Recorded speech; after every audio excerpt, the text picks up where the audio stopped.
Mga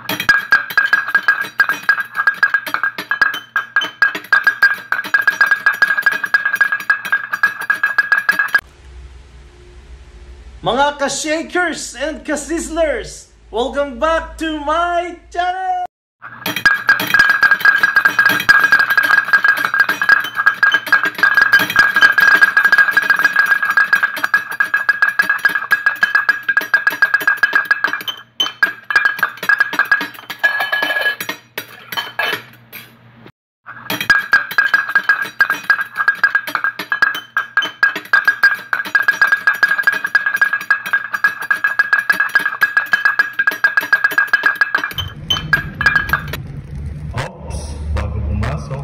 Kailangan munang lagyan ng alcohol ang iyong doorknob.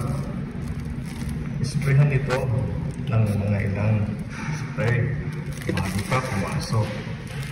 Ayan, safe ka na sa pagpasok mo. Pero bago ka pumasok, kailangan iwan mo yung tsinelas mong ginamit sa labas.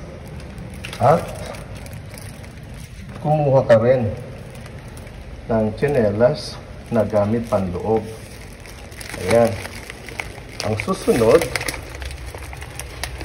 buksan mo ang faucet. Ayan. Punuin mo siya kung kailangan. Ilagay mo muna yung mga pinamili mo kung saan doon mo siya pwede gasan. Ngayon, pag puno na ang faucet, kailangan mo lang ilagay. Ang ginagawa ko, nilalagay ko yan ng plastic para mapuno siya.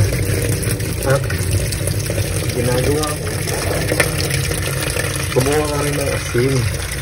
Ito, ang asin at least 2 kutsarita. Ibubudbud mo dyan at i-melt mo. Katulad ng ganito. Ayan. Ako, ang ginagawa ko niyan, ito patak lang ng asin. Yan, yan.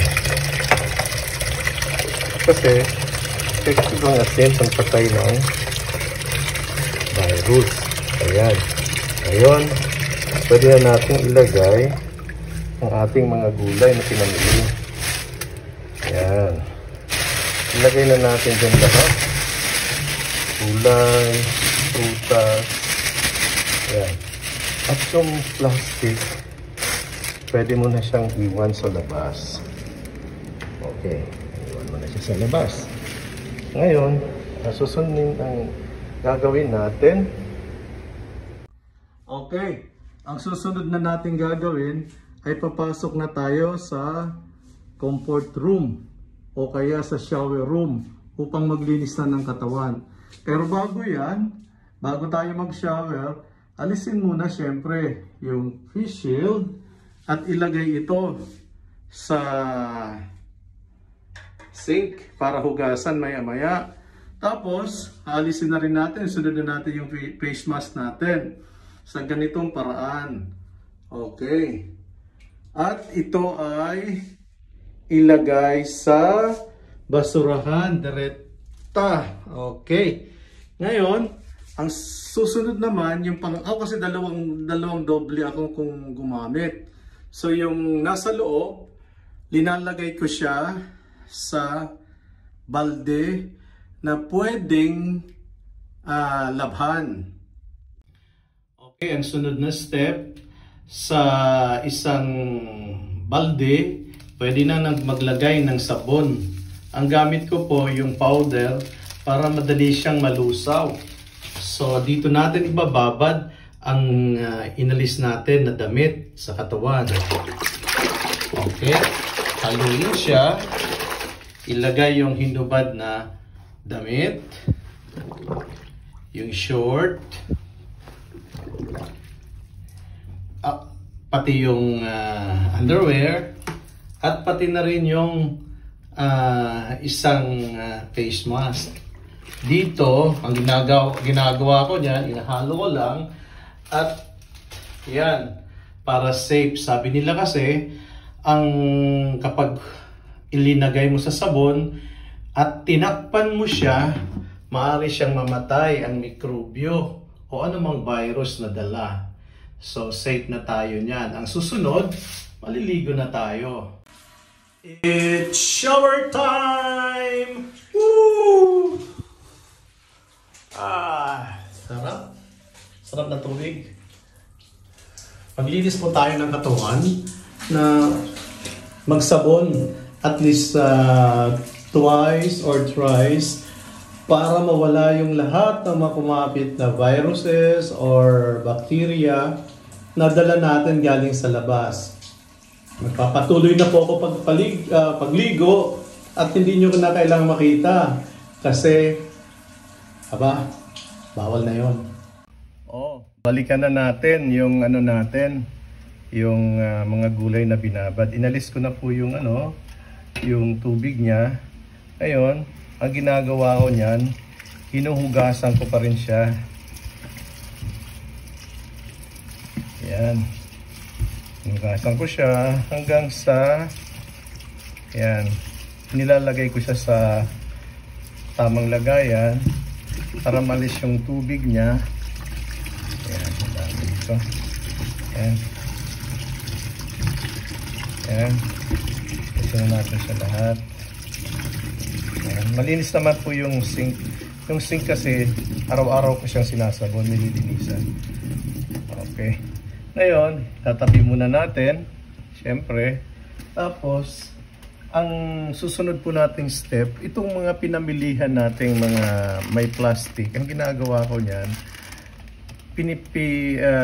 ini-sprayan ko siya ng alcohol bago ko ilagay sa tamang lagayan sa shelf. Itong mga pinamilihan kong mga dilata, yung mga basta may mga dilata at mga may plastic na na balot, ini-sprayan ko siya ng alcohol para safe. Kasi sa sa groceries, ang mga naman, ang mga tao ay hindi natin kilala kung sino-sino ang pumasok. Kaya ito ang ginagawa ko. Kung gusto kong i-keep yung plastic, ginagawa ko, inaanoan ko rin siya ng alcohol. Magastos ngayong mga panahon na to because we want to be safe. Kailangan natin na maging alerto rin at gagamit tayo ng pampatay talaga ng virus. Okay, next step natin. Okay, ang susunod po natin, ito yung lagi yung sinasabi sa mga friends ko, sa family, ito yung highly recommended na dapat gawin talaga pagkagaling sa labas. Ako po, bumibili ako ng dalawang klaseng luya. Yung ordinaryong luya at yung tinatawag nilang turmeric. Ito pa yung turmeric. Tingnan mo yung kulay niya, magkaiba sila. Ngayon, ang ginagawa ko, nilalaga ko siya pareho. Katulad po nito, naglalaga na ako ngayon. Nilalaga ko siya pareho at ginagawa ko siyang parang salabat. So, pero bago ko yan inumin, ang ginagawa ko habang nilalaga ko yan ay aki pong ini-inhale yung usok niya. May tawag po sila nito kasi it's really effective daw po na panglaban sa COVID. Yung steam inhalation na tinatawag o yung tuob or suob, sinasabi nila. Subalit, kung halimbawa wala kang luya, wala kang luyang turmeric, pwede ka rin maglaga ka ng tubig na may asin. At gawin mo rin yung tinatawag nating steam inhalation. Para kung may na-inhale ka man na virus, kumapit man dyan, mamamatay na sila kasi mainit din yung usok niya, mainit siya na pumapasok. Sa akin at least mga 10 to 15 minutes habang kumukulo siya. at ang sarap sa pakiramdam.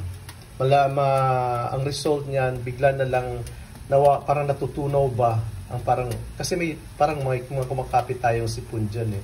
Natutunaw yan na ilalabas. At yun. Okay. Ayan. Ready na ang salabat. Ako po, ang ginagawa ko, nilalagyan ko siya ng kunting asukal lang. Kung meron po kayong bee honey, mas maganda po kung meron.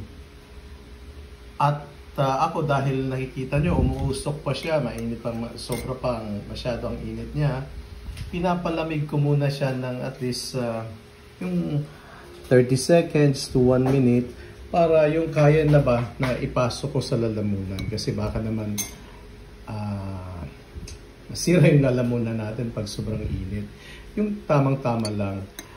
Abang hinihintay ko po yan, ang ginagawa ko, nanonood ako ng paborito kong YouTube channel, ang Shakes and Sizzling. Kasi nagbibigay po ito ng mga educational na information. Sana kayo rin po, kung bago po kayo sa channel ko, sana po isang request lang, pagbigyan nyo ako. Paki-subscribe, paki-share na rin po. Thank you so much. See you sa next post ko. Enjoy your salabat.